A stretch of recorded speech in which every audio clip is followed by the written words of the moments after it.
जरांगे पाटील यांचं आझाद मैदानावर उपोषण सुरू आहे. आजचा पहिला दिवस आहे. काय फक्त काही तासाचीच अनुमती कोर्टाकडून मिळालेली आहे आणि जरांगे पाटील म्हणतायत की थेट गुलालच लिहून जायचं. निश्चितपणे पाटलांनी सुरुवातीपासून सांगितले यावेळी मी मुंबईत जाणार तर एकदा माझी आर्थिक घेऊन येणार नाही तर मग आरक्षण घेऊन येणार. हा त्यांनी समाजाला पण शब्द दिले आणि पाटील पण स्वतः म्हणतात आणि निश्चितपणे यावेळी पाटील विजयाचा गुलाल घेऊनच जाणार आहे. का तर तुम्हाला माहिती का 58 लाख नोंदींचा आधार पण आहे आपल्याकडं आणि त्या आधारे तुम्ही देऊ शकतात, पण तुमची मानसिकता पाहिजे आरक्षण देण्याची. सरकार असं मुख्यमंत्र्यांचं कालचं स्टेटमेंट असं देखील आहे की आमच्याच कार्यकाळामध्ये आम्ही आरक्षण देऊ शकलो. एकनाथ शिंदे असतील किंवा फडणवीस असतील, मात्र जी महाविकास आघाडी होती त्यांच्या कार्यकाळामध्ये मराठा आरक्षणाच्या प्रश्नाकडे डोकावून देखील पाहिलं नाही. माझ्या माहितीसाठी जे फडणवीस साहेबांनी CBC 10% दिलेले आम्हाला, ते खरंच आम्हाला भाड्याच्या घरात ठेवतात असं ठेवलेलं आहे. उद्या त्यांचं मुख्यमंत्रीपद जाणार आणि ते काढून निश्चित ते ठरलेलंच आहे. आम्हाला नको आहे तसं आरक्षण. आम्हाला OBCतून 50% आरक्षण पाहिजे, जे की आज आम्हाला अत्यंत गरज आहे त्याची. आणि त्याच्या बहुसंख्येने नोंदी आज सापडलेल्या आहे महाराष्ट्राभर. म्हणजे 58 लाख नोंदी म्हणजे 4 कोटी समाज आज आरक्षणात गेलेला आहे. राहिला तर 2 कोटी. त्यासाठी खरं धडपड सुरू आहे आणि आज माहिती का अंतिम टप्पा आहे आणि आज आम्हाला माहिती आहे की आमच्या गोरगरिबांच्या लेकरात काहीतरी पडणार आहे. म्हणून तुम्ही बघा एवढ्या पावसामध्ये, एवढा महालक्ष्मी असताना, गणपती असताना सुद्धा आज बहुसंख्येने शेतकरी असाल, कष्टकरी असाल, मराठा समाजात संपूर्णपणे मुंबईकडे कूच केलेला आहे पाटलाच्या एकदा आदेशावर. आणि समाजसुद्धा पाटील जरी म्हणले समाजात तरी सुद्धा समाजाच्या जायची मानसिकता नाही आहे. सरसगट जर आरक्षण दिलं किंवा जे काही OBC मधून आरक्षणाचा जे अध्यादेश काढा म्हणताय सगळे सोयऱ्याचा, हे जर काढला तर OBCच्या आरक्षणाला धक्का लागतो असं OBC नेते म्हणतायत. आम्ही देखील प्रति आंदोलन करू. ऐका, OBCला जे आरक्षण दिलेलं आहे ते ठीक आहे, कुणी दिलं काय दिलं आम्हाला म्हणायचं नाही. आमची एकच मागणी आहे की 50%च्या आतमधलं आरक्षण पाहिजे. तुमच्या मगाचा प्रश्न फक्त मी सांगते, 1 दिवसाची परमिशन नाही आहे, हे आंदोलन नाही आहे, उपोषण आहे. आत्ताच आम्ही पोलीस स्टेशनला नियोजन कमिटीतर्फे आत्ताच त्यांना एक्सटेन्शन देऊन आलो आहे. जोपर्यंत मागणी मान्य होणार नाही तोपर्यंत कोणीच उठणार नाही. आणि तुम्ही हे लाखो भगवं वादळ पाहताय मुंबईमध्ये, तसंच शक्य नाही त्यांना रोखणं. सरकारने लवकर विचार करावा. पाऊस कंटिन्यू येतोय तरी सुद्धा आंदोलकांचा जोश कमी होत नाही. आता तर सरकारने कॉल घ्यावा एवढीच आमची विनंती आहे. काय वाटतं, आज सरकारचं कुठलंही शिष्टमंडळ बैठकीला आलं नाही, चर्चेला आलं नाही? सरकारचं कुठलं शिष्टमंडळ चर्चेला आलं नाही, बैठकीला आलं नाही, पण ते जर आले नाही त्यांना महागात पडेल. आखी मुंबई जाम होईल. आणि द्यायचंय ते आम्ही एकनाथ शिंदे साहेबांनी, फडणवीसांनी दिलंय असं मुख्यमंत्री म्हणतायत. त्यांनी दिलं तरी आमचा सरसकट OBC मध्ये समावेश नाहीच. आम्हाला सगळे सोयरे आरक्षण पाहिजे.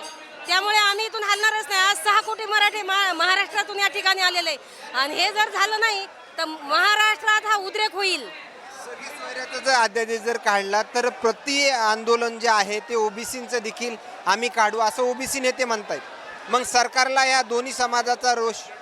आम्हाला सरकारवर विश्वासच नाही, कारण मागे त्यांनी आम्हाला फसवलेलं आहे. आज एवढा 6 कोटी मराठा समाज महाराष्ट्रातून या ठिकाणी आलेला आहे. गाडी, घोडे, हाती, काय बैलगाड्या, ट्रक, काय काय घेऊन आलेला आहे.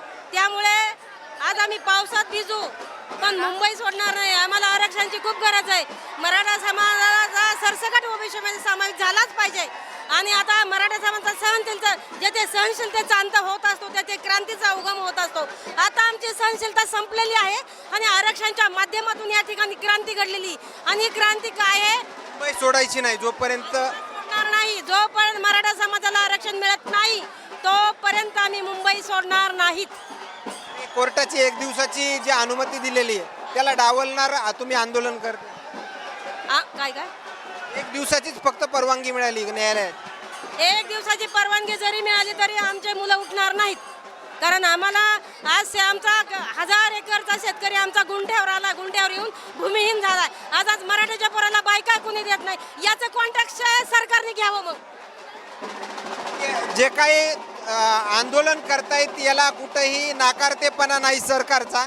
त्यांनी सरकारच्या न्यायालयाच्या चौकटीमध्ये आंदोलन करायला पाहिजे असं ते फडणवीस म्हणतायत. त्यांचं ते चुकीचं आहे. आमचे जरांगे पाटील छत्रपती शिवाजी महाराजांनंतर या मराठा समाजाचा नेता फक्त जरांगे पाटील आहेत. जरांगे पाटलांचा जो आदेश असेल त्याप्रमाणे हे पूर्ण आंदोलन करते पाळतील. आम्ही जोपर्यंत जरांगे पाटील म्हणणार नाहीत आरक्षण बंद, तोपर्यंत आम्ही बंद करणारच नाहीत. ओबीसी मधून आरक्षण देणं हे शक्य नाही असं सदावर्ते म्हणतायत. आणि हे जे आंदोलन उपोषण वगैरे हे जे चालू आहे हे एक वेगळं प्रेशर आणलं जातं सरकारवर असं देखील म्हणतायत. सदावर्ते भाऊ त्यांच्या बायकोच्या शिक्षणातून काहीतरी वेगळं बघत राहतात. मी पहिल्यांदा त्यांना बघत राहतात असं म्हणते. पण सदावर्ते भाऊंना काहीच देणं घेणं नाही आहे समाजाचं. फक्त त्यांना राजकारण करायचं आहे आणि ती व्यक्ती आमच्या समाजाची असूच शकत नाही. कारण का आरक्षण हे गॅजेटवर असेल, एवढं पण नॉलेज असेल ना, एक वकिली नॉलेज असेल तर सगळे वकील काही वेळ आहेत. फक्त सदावर्तेच लय हुशार आहे, त्यांची डिग्री ओरिजिनल आहे. आज ओबीसीतून 50% आतलं आरक्षण सगळेजण म्हणतायत की मिळतंय आणि फक्त तू एकटाच भुगतोय. किती भुकायचं? जोपर्यंत आरक्षण मिळत नाही तोपर्यंत आझाद मैदान सोडायचं नाही. नाही सोडणार नाही आहेत आम्ही. या ठिकाणी पहिला गेलं तर आलेल्या या महिलांच्या प्रतिक्रिया काय सांगून जातात हे नक्कीच समजलं असेल. आणखीन काही या आंदोलनादरम्यान आपल्याला नवीन अपडेट्स मिळतील का हे पाहणं देखील तेवढंच महत्त्वाचं ठरणार आहे. कॅमेरामॅन सोबत सूरज उंबडी, मुंबई.